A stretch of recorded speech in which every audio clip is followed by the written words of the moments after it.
আবাসন লিমিটেড আমাদের housing company. Al Madina আবাসনের সাথে আমি জড়িত। আলমদিনা আবাসন আমাদের অফিস হচ্ছে পাঁচতলায়। তো পাঁচতলায় যখন অফিস, আমরা অফিসেই কর্মব্যস্ত ছিলাম। তো অফিস থাকালীন হঠাৎ করে দেখি পুরোটা ধোঁয়ায় আচ্ছন্ন হয়ে গেছে। তো মানুষ দেখবি ছোটাছুটি করতেছিল। তো অনেক মানুষ সেফটির জন্য আমাদের অফিসে আসতেছিল। তো আমাদের লোক আটকা পড়ছিল, আমরা তাড়াহুড়ো করে সিঁড়ি দিয়ে নেমে গেছিলাম, লিফটের আশায় থাকি নাই। এর জন্য আমরা প্রাণে বেঁচে গেছি। আমাদের যতগুলো শ্রমিক ছিল, আমাদের স্টাফ ছিল, সবাই নিরাপদে আলহামদুলিল্লাহ বেরোতে পারছে। আমাদের কোনো ক্ষয়ক্ষতি হয় নাই। আমাদের 5 জন লোক আটকা পড়ছিল, তারা এখন ইসলামী ব্যাংক হসপিটালে আছে, চিকিৎসাধীন আছে 5 জন। আমাদের এমডি, তারপর চেয়ারম্যান, এরা সবাই আহত। আপনারা দেখেন ওই পাঁচতলায় যদি খেয়াল করেন, পাঁচতলায় গ্লাস ভাঙে আমাদের লোক উদ্ধার করা হয়েছে। আলহামদুলিল্লাহ এখন আমরা নিরাপদে আছি। তবে শুনতে পেয়েছি ভিতরে দুইজন, একজন মহিলা একজন পুরুষ মারা গেছে ধোঁয়ায়। এটা সম্ভবত 3য় তলার একজন মহিলা, এবং এরা উপরে উঠছে এলো মানে করার জন্য। আর 6ষ্ঠ তলার এই 2 জন মারা গেছে। এখন বোধহয় আমরা ভিতর থেকে তথ্যটা পাইছি আর কি।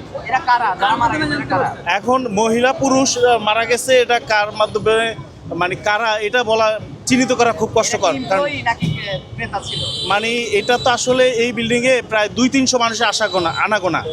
এখানে আপনার যে আবাসন কোম্পানি আছে, তারপরে হচ্ছে বিভিন্ন শোরুম আছে, 2তলায় ব্যাংক আছে, 3তলায় আপনার যে পার্লার আছে। তো বিভিন্ন মানুষ বিভিন্নভাবে আসে। তো আমাদের যারা ছিল ভিতরে এবং বাইরে সবাই আলহামদুলিল্লাহ এখন নিরাপদে আছে আর কি। আমরা দেখেছি যে তিনতলায় আগুন লেগেছে, সেটা একটি বার এবং পার্লার।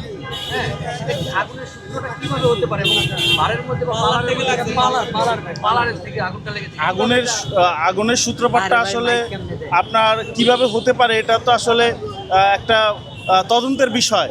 তবে যেহেতু ধোঁয়া উড়েছে, তবে শর্ট সার্কিট ছাড়া এটা আর অন্য কোনো উপায় নাই। 3য় তলায় লেগেছে সম্ভবত ধারণা করা যায়। তবে ফায়ার সার্ভিস আছে, আইনশৃঙ্খলা বাহিনী আছে, তারা একটা তদন্ত করবে। তদন্ত রিপোর্ট দিয়ে আপনাদের সঠিক ইনফরমেশনটা দিবে। তো আমরা যেটুকু ভিতর থেকে বুঝলাম যে হয়তো ইলেকট্রিক শর্ট সার্কিট লাগতে পারে আর কি। আগুনটা যে রুম থেকে লেগেছে ওটা কি পার্লার নাকি বার? ওইটা পার্লার বার একই সাইনবোর্ড ছিল। এখন ওদের পার্লার না বার, এটা তো আমরা আসলে ওইখানে ঢুকি না, মেয়েদের জিনিস। হ্যাঁ